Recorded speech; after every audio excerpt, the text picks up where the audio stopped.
the boy, right? That's what we're talking about. Yeah, the boy and these three photos right here. Okay, all right.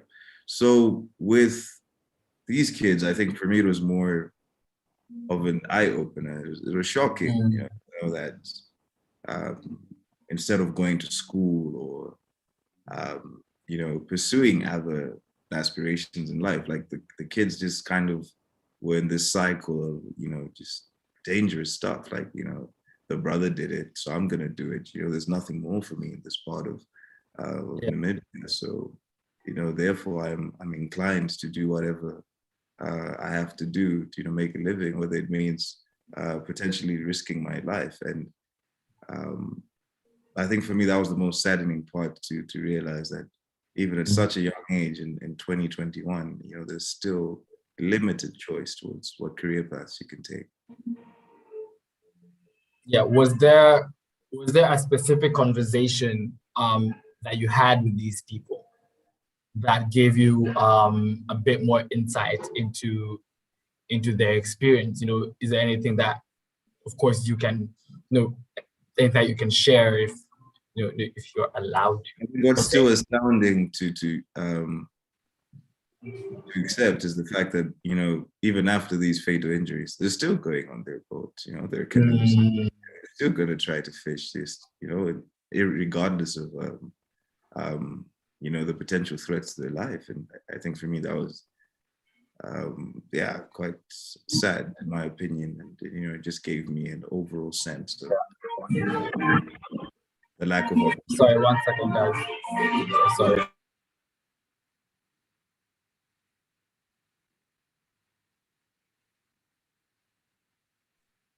Sorry about that. Thank you, James. Got that last bit. The resilience that was in these people, despite having gone through this, that there was a next chapter, there was a next page in their story, and an emphasis on that. Yeah. Lovely. All right, we're going to hop into the next series of photos, James, and take us through this next one. What's going on here? So Namibia in the early 1900s basically went through a genocide. And this genocide was inflicted by, German settlers. This was during the Kaiser's time, before World War One. And there were two major ethnic groups that were affected by it, which are the Herero people and the Namas. So this photograph shows a group of Herero leaders gathered in a town called Swakopmund in Namibia at the coastal area. And this was during the plea for a reparations deal, and the deal has been ongoing for years. It was once rejected, and they said that they didn't have enough information to basically bolster their case, and it became very problematic. And there were protests around the area, hoping their voices might be heard, at least for once, because that was practically over 100 years ago. But that trauma that was inflicted then, it still permeates quite harshly in society right now in Namibia. So I was fortunate enough to be there at the time that these protests were happening. And so they basically were protesting in these neighborhoods where a lot of German settlers, their kids, like future generations who decided to stay in Namibia, still own so much land in the area and occupy most of the fancy spots in the town. And Namibia is one of the most unequal societies in the world. So that trauma is still quite potent today. So I think it's a topic that if anyone is interested in can look it up. For sure. So someone in the chat says, that's Chidiebere. James, if you're seeing this, I really admire your art, Chief. Photography is like telling a story in pictures and in expressions. You know, that's one of the audience members just appreciating, you know, No, thank being you. behind a lens when, you know, this is happening. You know, is there to shed a little more insight into this photo right here, James? Okay, so this year there were a couple of people staying in informal settlements, but there was a cutoff point in Windhoek. And as we can see, there's a couple of shacks stretching onwards, but all of these had to be demolished by order of the municipality in town.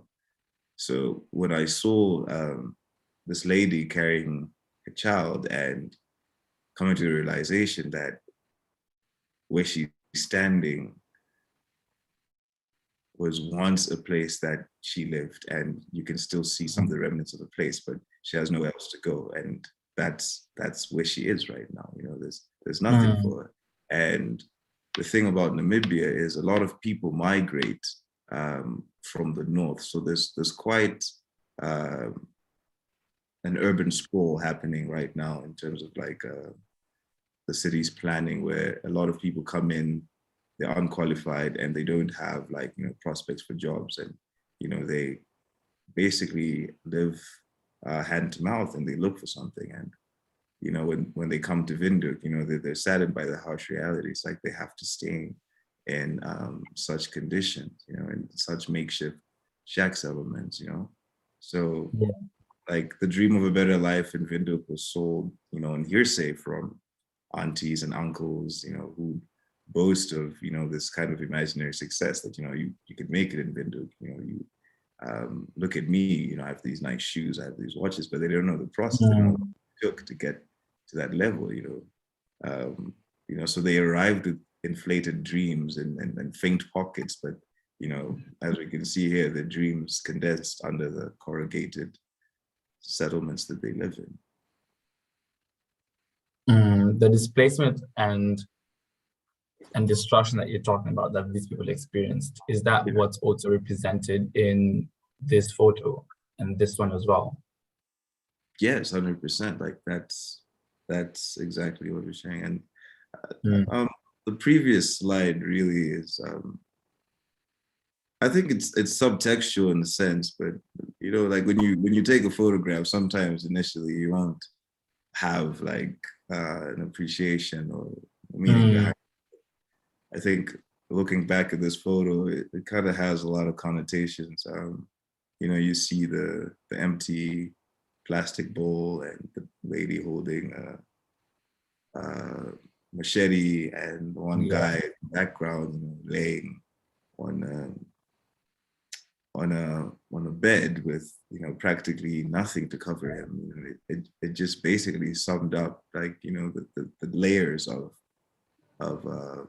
anger and, you know, like limitations within the area. You know, you don't have food and you're kind of forced to fight, but at the same time, you also don't have a place to really stay. Like there's just too much uncertainty about everything. So you're fearful, you know, that like there's a sense of fear and you don't know how to deal with it.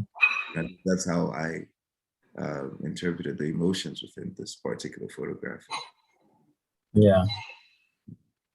Is there any particular help that or efforts to, you know, aid the situation of these people in the photo? Like, was there any efforts that were taken within the community, you know, by community leaders in the country, NGOs, anything of the sort? The thing about like Namibia, especially when it comes to NGO work, is they're considered sort of like a middle income country. So with that, you know, a lot of NGO efforts, you know, just kind of closed down after that status was, you know, was established by UNDP. And the COVID situation also exacerbated, you know, the possibilities of employment. And you know, I remember one day during, I think the second wave we had here, and the president announced that we're going to go for lockdown again, there was a swarm of people, trying to gather, going back to the north because there was nothing left to do here, and they just had to go back. It's just Interesting. I didn't know that. I feel like one of the benefits from this conversation, and like, I'm happy that such platforms, can give us insight into what's going on in other communities. That's one of the effects of your art, being able to give people outside of Namibia, outside of this community, insight into that story. I guess that's the basics of it all, just the storytelling that comes with your photography. James, one of my favorite poets, her name is Nikki Giovanni. She says, "I'm not the guide nor the technical assistant, but I will be your fellow passenger." And that's one mantra I've tried to hold with my photography, really just to show you, to be the intermediary of reality versus fiction, but I'm going to break it down. That's so awesome. You should give us that quote type it in the chat before this call ends. But there is a question from someone here in the chat, James. When is it necessary to draw the line between what is real and what is ideal? To give this context, inspiration from characters, words, movements, etc. can motivate and generally have an impact. My argument is that it can be an even more effective demotivator. This is not to say you can't make it. It is to say idealism becomes dogma, which becomes fanaticism. All right. The person goes on to say we are less inclined to denounce them, often to a fault, because we morph it with personal identity and purpose. There's a bright side to it, I'm not disputing, but the dark side is that we suffer for our stubborn irrationality. It translates into every social structure, both private and public.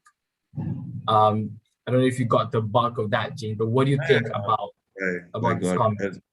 It's, it's a very tricky thing to really, give a straight answer. I think there's so many factors that you have to establish, and we're living in a world where, demagogues are taking over, and, they're prying on, at least the weakness of the meek, the people who are not able to speak for themselves. And then they create this sort of like national agenda through, prying on these weaknesses. And that also now becomes part of identity in the politics, but it's not necessarily something that was initially your, framework of understanding the world or politics around you. It comes from anger and dissatisfaction with realizing that, there was a promise made to you, but that promise isn't being fulfilled anymore. But what I aim to do with the photography is not, put in punditry or my personal, political beliefs into it. I try my best to capture the essence of what is truly happening, how that can sort of now reflect on some of the ideas that society is perpetuating. And when I look at this image, for example, there's been calls and cry-outs in the country for rapid affirmative repositioning, like taking land away from people who are supposedly undeserving. And I'm not saying that by taking pictures like this, I am completely in full agreement with those kind of ideologies, but it's reflective of why people would want to think that. I hope that answers your question. Yeah, that was quite concise. Shout out to Shivansh Trivedi for that question. That really shook a lot of the basis of which direction you want this conversation to go and what the outcome of all of this should be ideally. As you hop into the next photos, James, take us through these children in uniforms over here. So this is a public school in Windhoek, quite close to the CBD.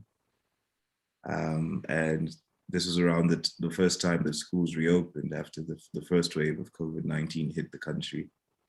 And I just kind of wanted to get a sense of how education has changed, as a media person, I wanted to sort of document that. And I think it was pretty interesting to see, how all the kids, they're under strict supervision to, practice social distancing. It was admirable from the teachers.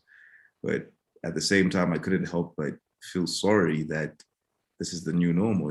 I'm so used to at least thinking about my childhood, how close I could be with my friends and, would play or chase each other around. But now, like, you're going to have a generation maybe who possibly not going to be able to experience that, for the next 3 to 4 years. And we don't even know how that's going to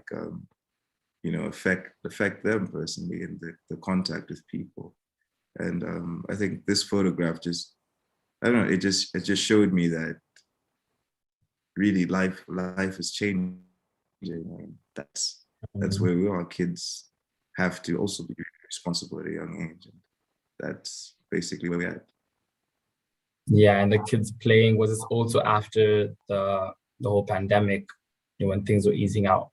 So with these, the following ones, I wanted to basically expand on the idea I had in the previous photos and say, okay, how is the family dynamic actually at these informal settlements? How, they say we should practice social distancing, but how practical is it? When you're in a confined space,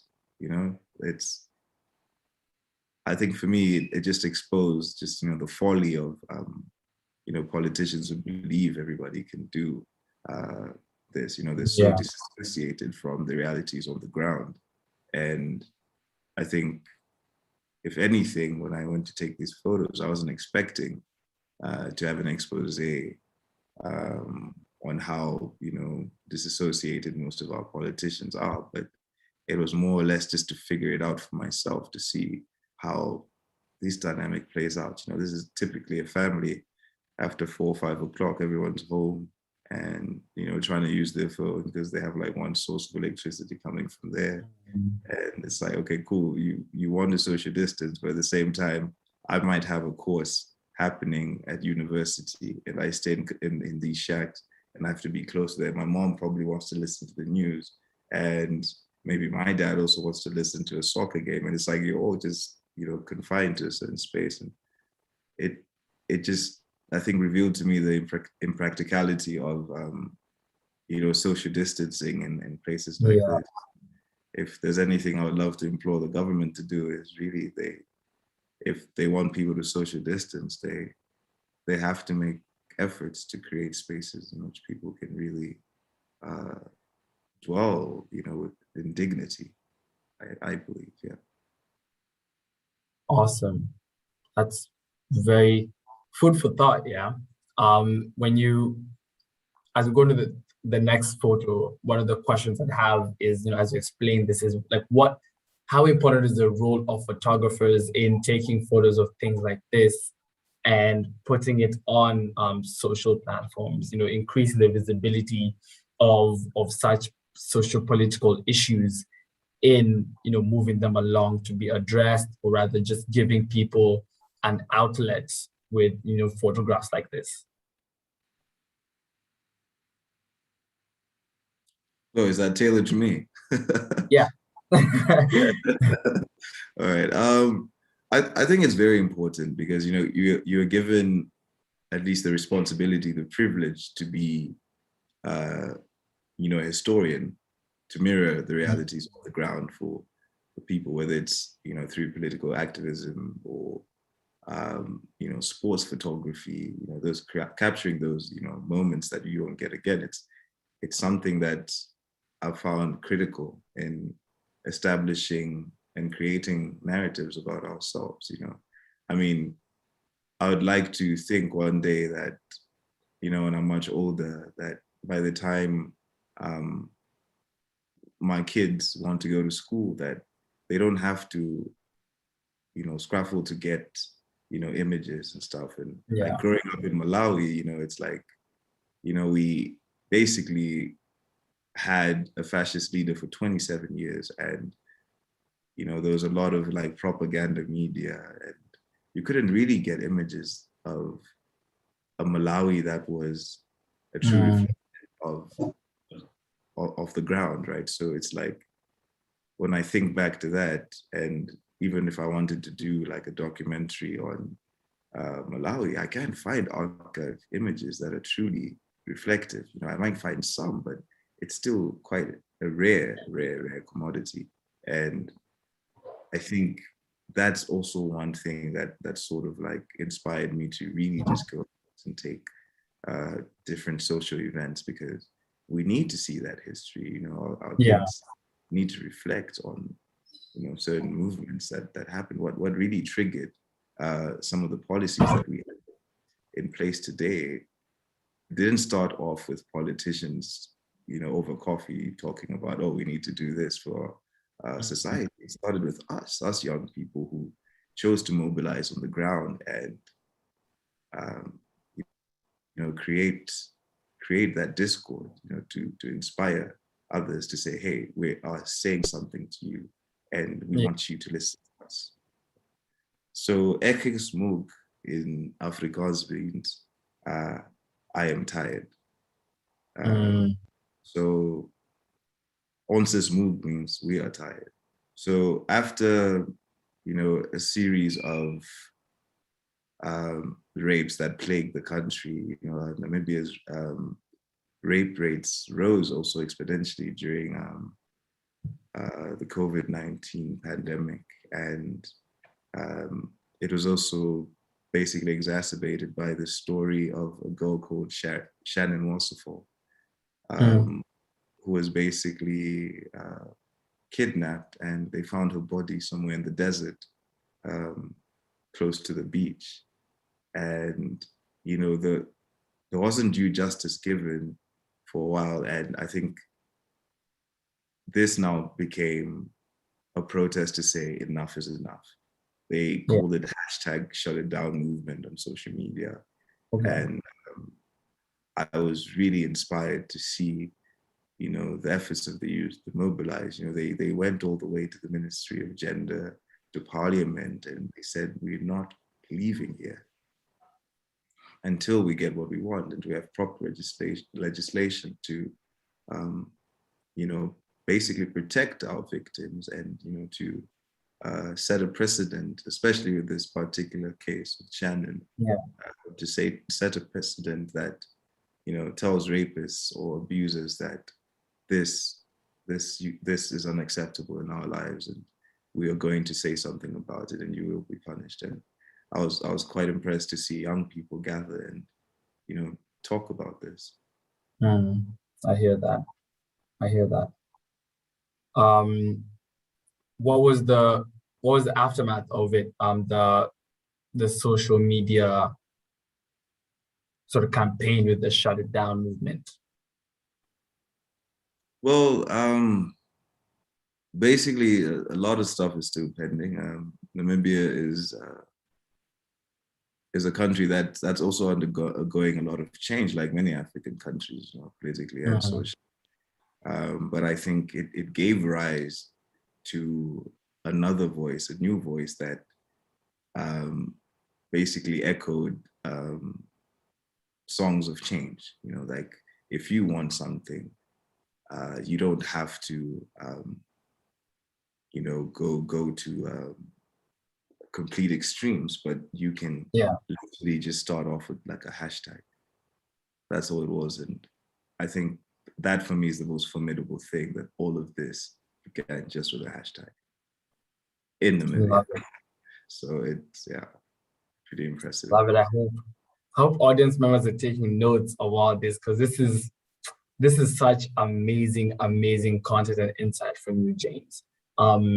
As you come to the last bit of photos that you have for us, talk to us about this family right here. What's going on? So this couple, it's a mixed couple of German Namibian man, and a Mexican man. So Mm. Philip, which you can see on our left side, and Guillermo on the right side, kissing one of the twins. Um, they were being refused the rights to citizenship for their children because the children were born through a surrogate mother in Cape Town. Mm. So in this series, I aim to basically mirror in how that family dynamic actually works. You know, like okay, it's also something very intriguing for me because I'm also demystifying it for myself. I've never been exposed to it, and most times it's we're told to shy away and shun any Mm. kind of same-sex arrangement. And as a heterosexual man, I'm guilty. We perpetuate these ideas of heteronormativity, and I think for me this also acted as a lesson to some of these biases that I've inherited. And to be honest, this is just the first part of the series, but I'm really learning a lot about how just even as a couple of two men, they are just humans who want to raise children. They're parents the Mm. same way I have parents, and the care they have for their children is immense. And um, I think that is what I'm trying to convey in the series, not to dwell too much on the legal aspects of their case. Yeah, But yeah, just to give you insight, they won their case and the kids were granted citizenship. Um, but now beautiful. Guillermo, which we see, the Mexican national, he is now fighting for his domicile status in the country because he's been here Mm. for 10 years, and the Supreme Court is challenging that. Um, so yeah, I'm basically trying to chronicle, the family dynamic, who the mother and father figures are like, and what a post-nuclear family setup actually looks like. That's so awesome. That's telling, a story towards like a lot of the lived experiences of, just bringing the context of even outside Africa, people finding and wanting to make Africa their home. So that's beautiful in itself. Yeah. Um, let's talk about these last two photos over here, James. So this was during the last wave of COVID-19 earlier this year, I think sometime around July. Yeah, the cases were spiraling, and we were basically red flagged due to our high infection rate. And we were given permission to go to the ICU at the state hospital. And in that process, I witnessed a little boy. Obviously I had to conceal his face, but I witnessed him on this bed with all these like tubes, just trying to gasp, trying to get some air for life. And I think when I saw this, I was like, COVID is real. We still had a lot of conspiracies, circulating around, and we're like, nah, COVID doesn't really affect young people. It's fine. Just like something that you can get past like a flu. But when I got into the ICU and I saw some people in their 30s and this young person as well, this infant, it made me really reflect and accept that, this is a serious pandemic and we should not take it lightly. Awesome. Well, not awesome, but I feel like the being conscious of the person's suffering per se in this regard, and finding a way to express that from a certain angle, I feel like that's commendable from my end.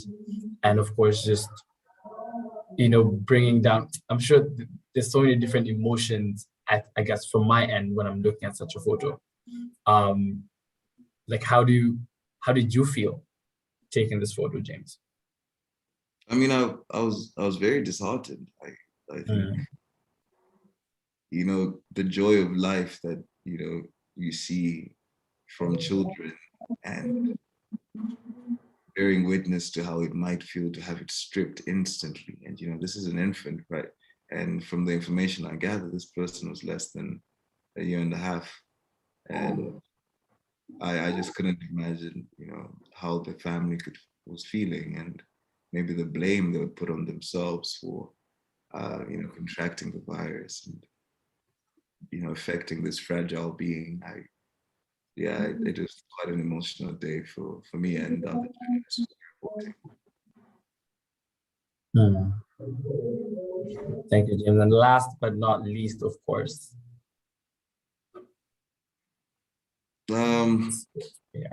so this person, basically, they're in charge of. Wait, sorry, give me a sec. I'm trying to remember his name.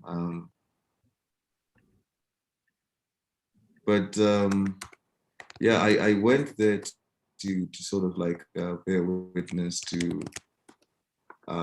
what's happening to bodies, right? Because of COVID-19 restrictions, you couldn't really um, have funerals, or at least funeral gatherings were limited, and some people.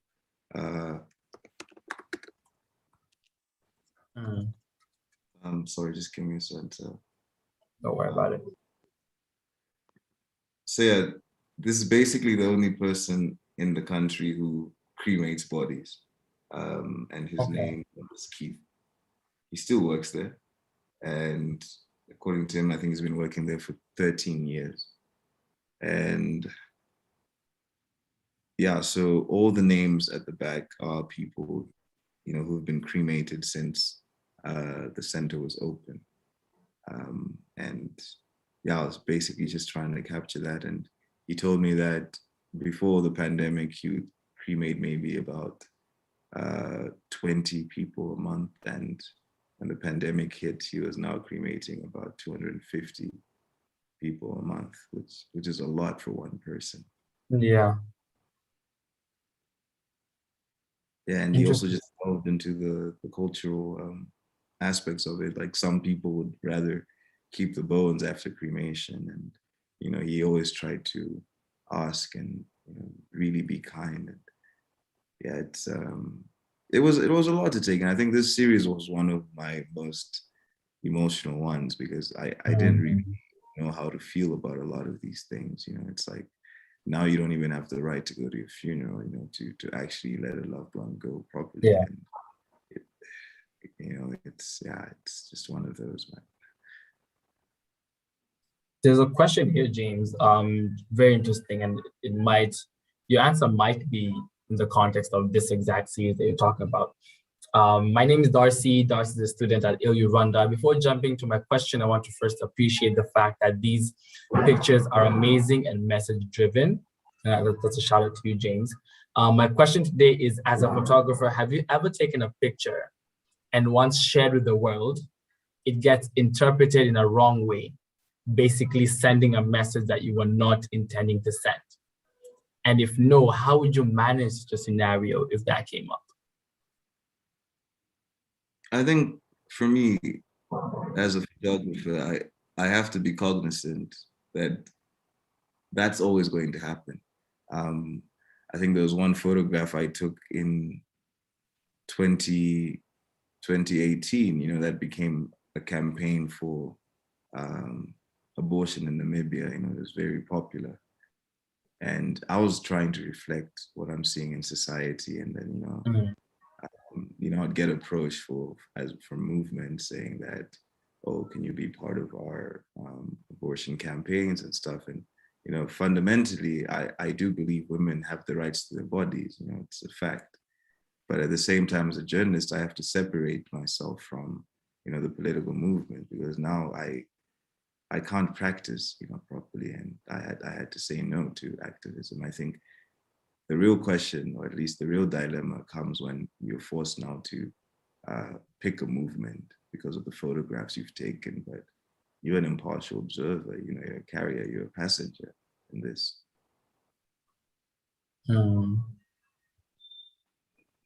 That, how was it, um, did that sort of bring in a bit of doubt in your work?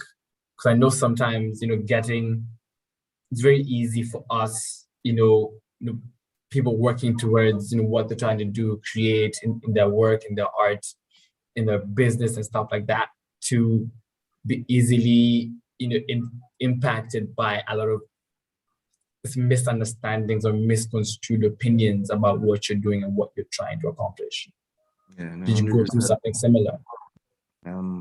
I think we live in a world where journalists are expected to be activists, and I think I'm still part of the old school, circle that just wants to mirror the realities on the ground. And I might be an activist and other things, but that's for the ones closest to me to figure out. But to Yeah. keep the integrity of my job, I have to be impartial. I have to document, and me being asked to join movements, um, then that's where I have to draw the line. Even though I might support them, but I can't, um, you know, use it to propagate certain ideas. So there were moments where I'd be asked for pictures so they can use for certain dialogues and movements, and I would always say no to it. And that sort of came across as if I'm anti this, anti that, but it's just I don't want to be a scapegoat for other people to influence others, and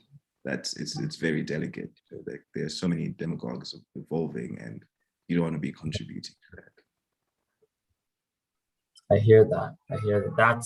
That I feel like is a very important thing to note and a good point to end on, of just protecting the integrity of your work, whether photographer, filmmaker, people in the public scene, even private scene, just more for your own sake and for your own conscience and your own values than for anything else.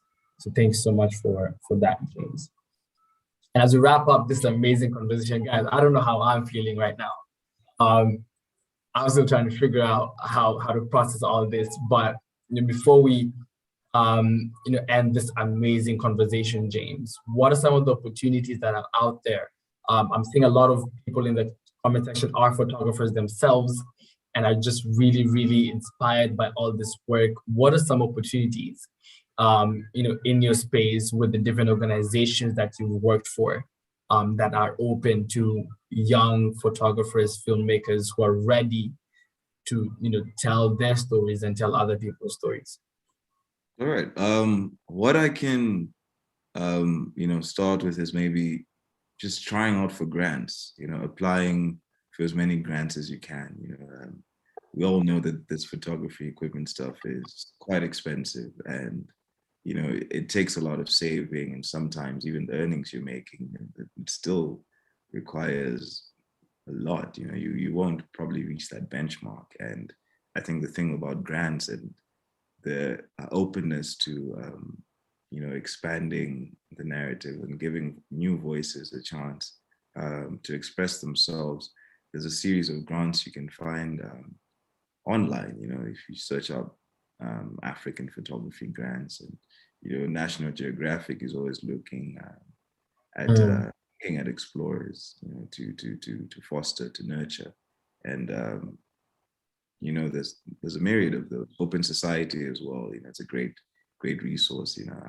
I'm a recipient of one of their grants, and they basically just want you to tell the stories you want to tell. As a reflection, their mission as well.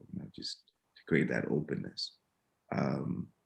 If you're a photographer and you probably have tried these grants and you've been applying for a while, then I think what I usually do with that, I see it as an opportunity to really just like take my work to another notch. That means maybe having a proper theme and concept and storyline, and working on my proposal writing and my grant stuff. So that's also one thing that you might use to elevate yourself in the international arena, is to familiarize yourself with proposal writing and, what people giving out these grants are looking for and how your story can improve. I think we're all in a rush to get those grants and get our work out there and be famous. But I think looking back, if I got some of these things earlier, I started taking very bad photographs in the beginning. So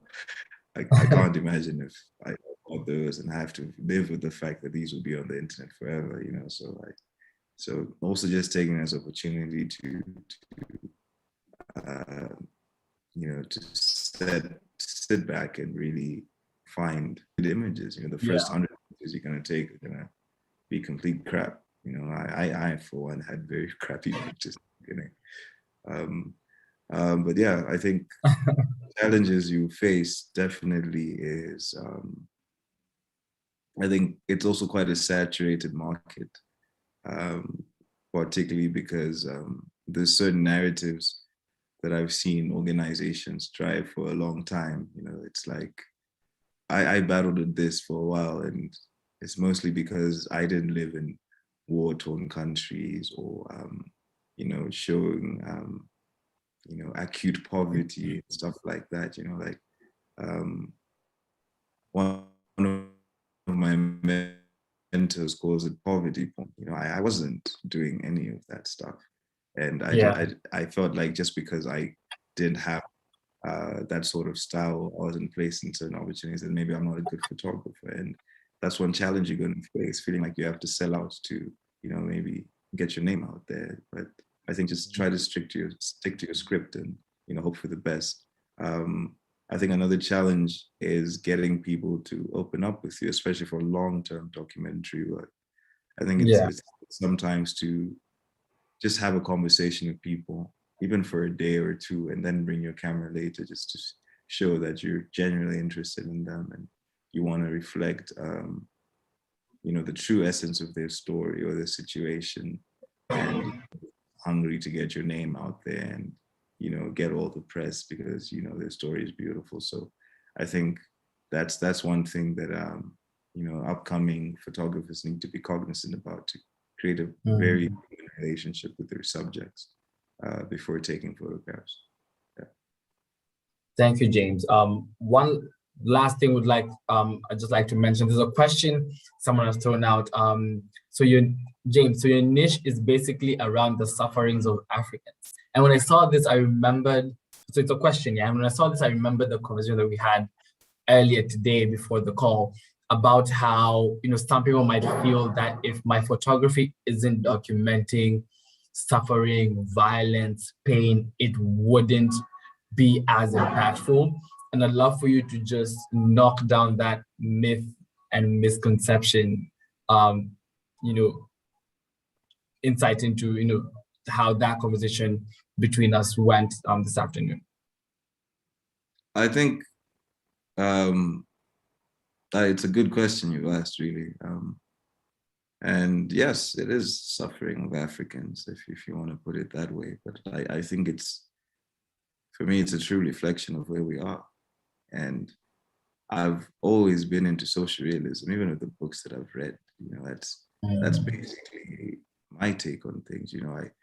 It's nice to, create these fantastical images about African beauty and stuff, but I'll give you something to think about. When you take these photographs and say Black empowerment, and you look at the overemphasis on Photoshop and how, the cheeks are made smaller and the nose is made smaller, and that's still an essence of Africa. And I don't agree with that, because we're still using some of these Eurocentric ideas of beauty, but we don't even see how it's still kind of attached there in some sense.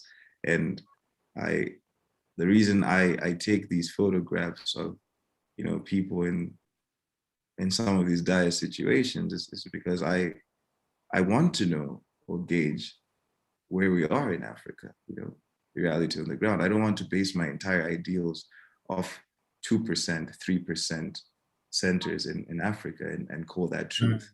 That's never going to be truth for me. Awesome. Hope you guys are taking notes. James, this has been an amazing tour, yeah. every single photo has spoken to us, and I'm sure everyone can agree to this at to a very certain degree, very, very deeply. And before we wrap up this tour, guys, I don't know how y'all are feeling, but before we send you guys off, we have one last final poll. So get your keypads ready, get your touchpads ready for this final poll. At this last checkpoint of this amazing conversation that we've had, we want to talk a bit about. We want to see if you guys know your leaders, your creatives, the people who inspire you in a global context and an African context. So here's the challenge, yeah. Let us know in the chat box the names of these people.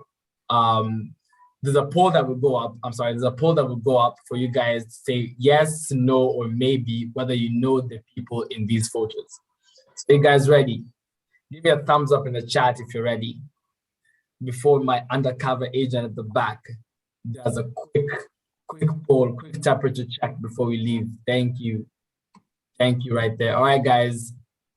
Here are the photos. Do you know these two people? Yes, no, maybe so. Yes, no. Quick, guys. All right. In the photos, we have Barack Hussein Obama and George Walker Bush. That was an easy one, yeah? You guys need to be quick. These polls, 30 seconds, shot, we jump to the next one. Shot, we jump to the next one. All right, guys, here are your next ones. And the polls are up. Do you know these people? Who's the person on the right? Who's the person on the left?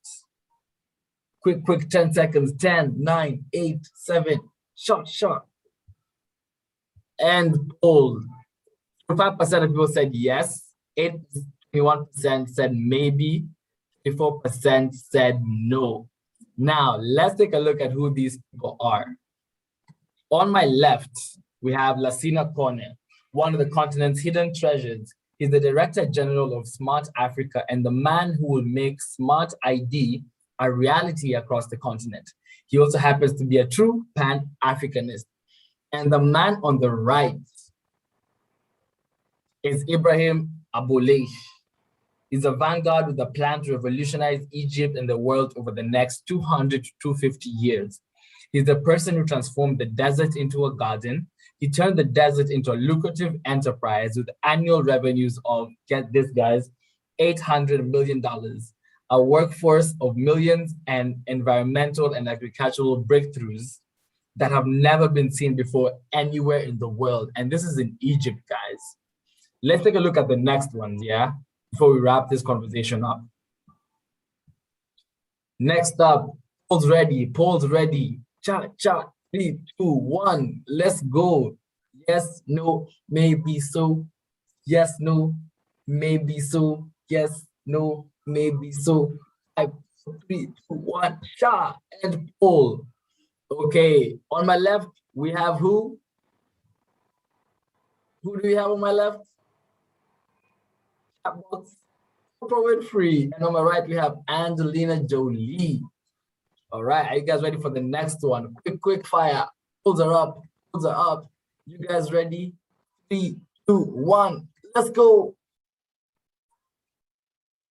All right, 10 seconds. 9, 8, 7, 6, yes, no, maybe. 3, 2, 1, shot, and pull. Hey, you guys are fast. I'm loving this energy. So on my left, for those who said yes, I hope you guys want to say yes for the sake of the poll. Hope you guys are being honest. On my left, we have Sarai Kumalo. I hope I pronounced that correctly. Sarai, born in Zambia with Rwandan blood and now lives in South Africa. Wow. The first Black African woman to have climbed and reached the top of Mount Everest. Me, I didn't know that. I'll be honest with you guys. I didn't know that fact. And on my right, we have Dr. Hawa Abdi. Dr. Hawa, a Somali physician and human rights campaigner. a woman who saved and altered the lives of 90,000 people while also standing up for her own people in a country where women have no voice. Now, guys, listen to this. The importance of this poll that we've just done is it's very easy for us to, say the names of people who have, who are, been and are famous in the global context from different parts of the world.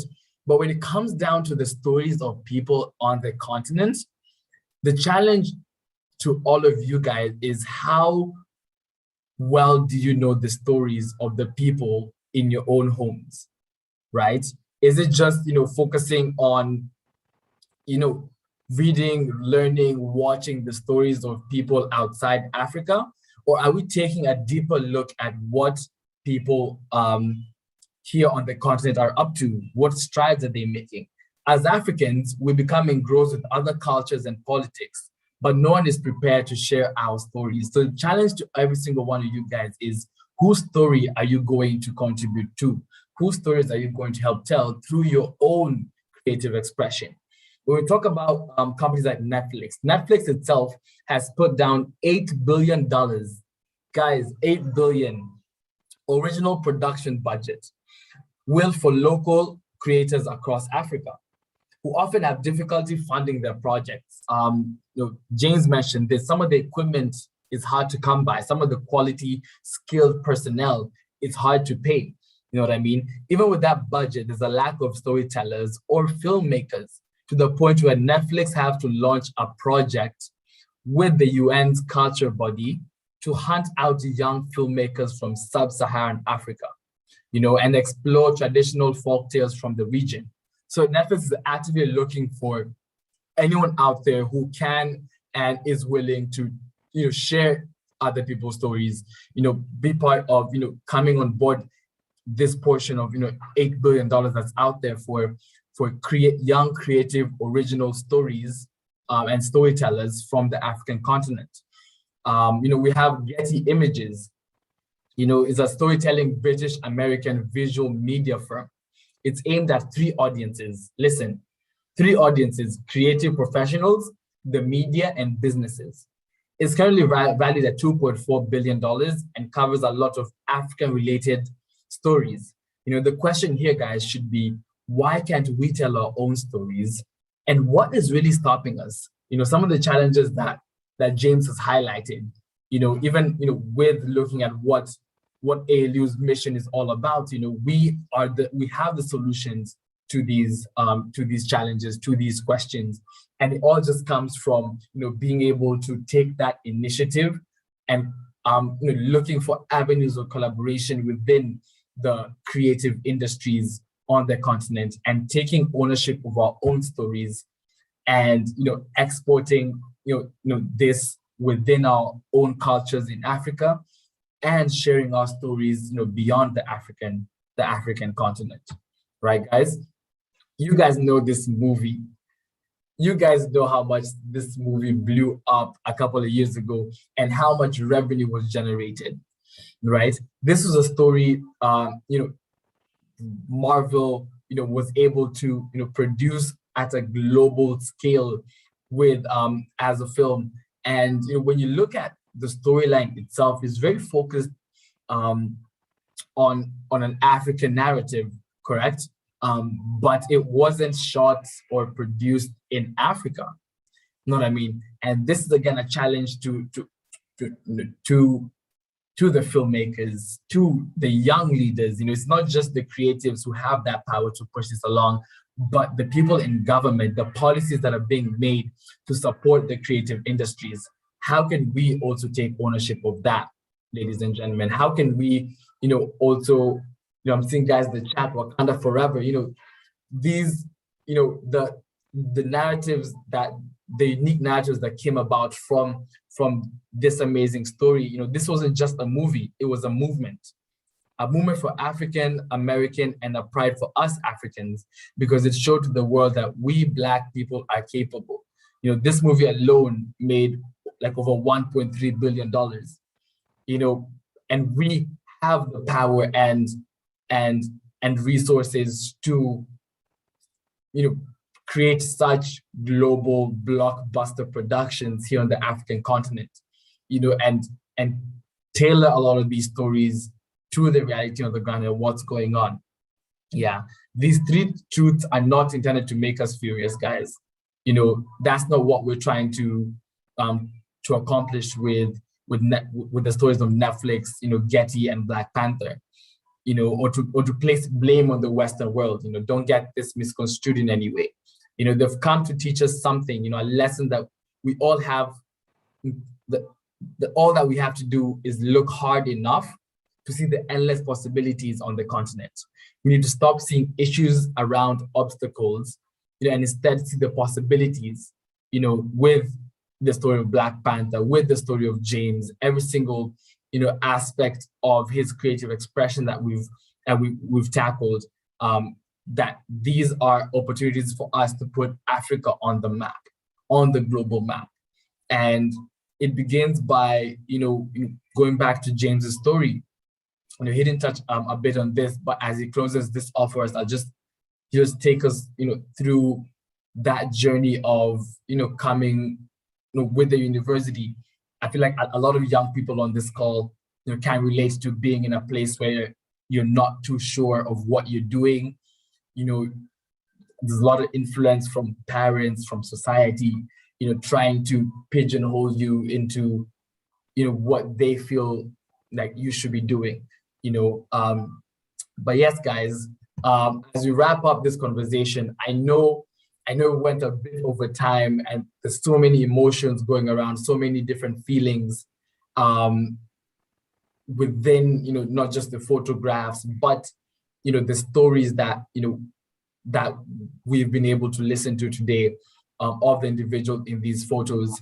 And, first of all, I appreciate every single one of you guys for, hopping onto this tour and sticking on this tour with us over the course of this conversation. And as we wrap it up, we'd just like to ask James two final questions to close this off for us. James, the first question is, one thing you need to keep in mind when you're following your passion, right? Answer this for us, James. What's one thing you need to keep in mind when following your passion, with a deeper context into what that has taken for you?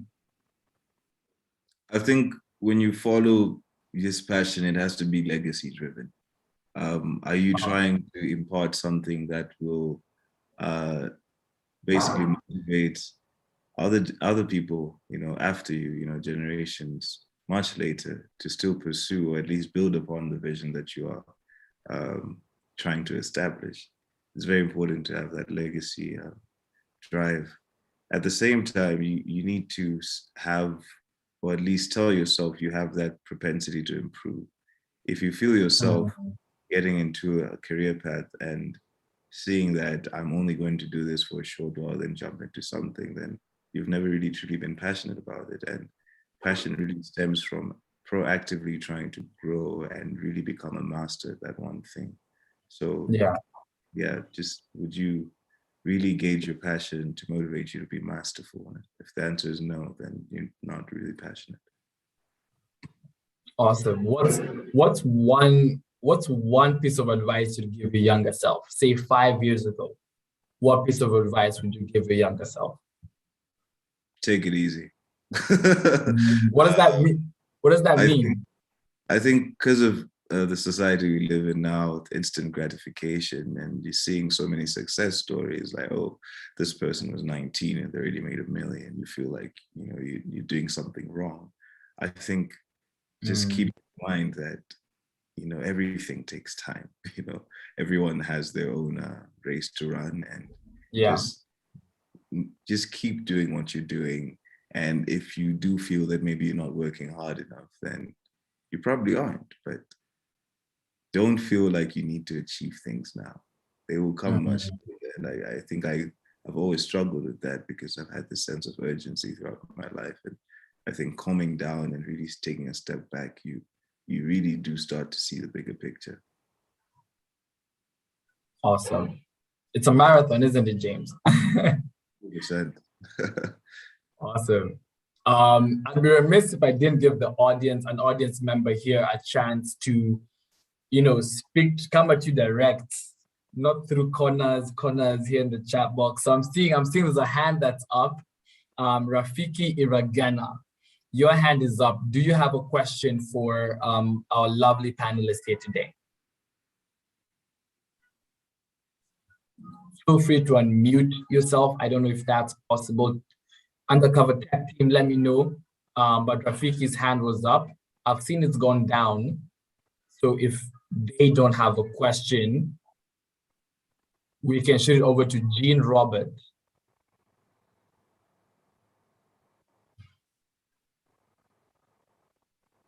Oh, gotcha. Okay, Jean.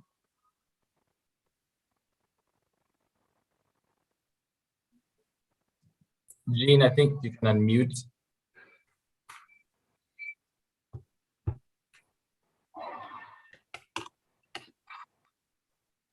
I think Ugona has some question. Okay, wanna go ahead?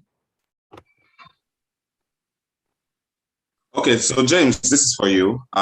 So last week we had an interesting conversation, right? An event, and I just wanted to know how you were able to convince your parents that this is the path, you wanted to follow, and what was that conversation like? I think it was very hard because at the time that I chose to enroll in journalism, I had dropped out of my economics program, and I also got into law school, but I still chose to do journalism. And I think for them at that point they thought maybe I'm lost or something. I've basically picked what I think one of the most unsafe career paths. And it took a while because I needed to show them that this is something I'm really passionate about. And it's always been like that, even with my art stuff like painting, drawing. I always excelled in that, but I kind of had to give it up because of time and to prioritize, the serious subjects.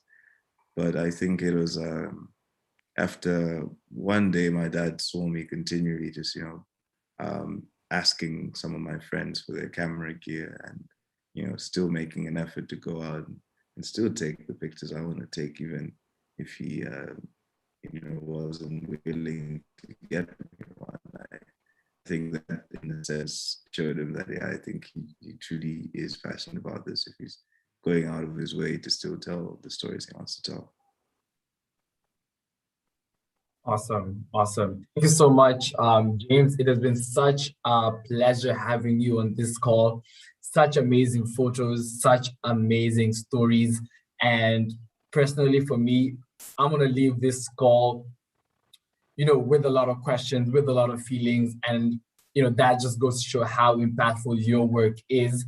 As we close off this conversation, guys, drop in the chat box one word that describes your experience here today.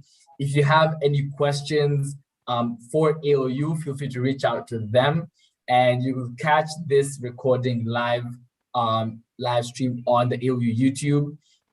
Again, I'm seeing, drop in the chat box what you guys are feeling. Darcy says amazing. Someone else says blessed. A lot of thank you. James, go over to the chat box and see the love as we close off. My DJ at the back, give us some music. Once again, ladies and gentlemen, thank you so much for joining us, and keep a lookout for next week's conversation that will be communicated to you on the ALU platforms. Thank you so much, everyone. Thank you so much, James. I wish you guys an amazing rest of your day, rest of your evening, and thank you so much for joining us. Thank you so much, James.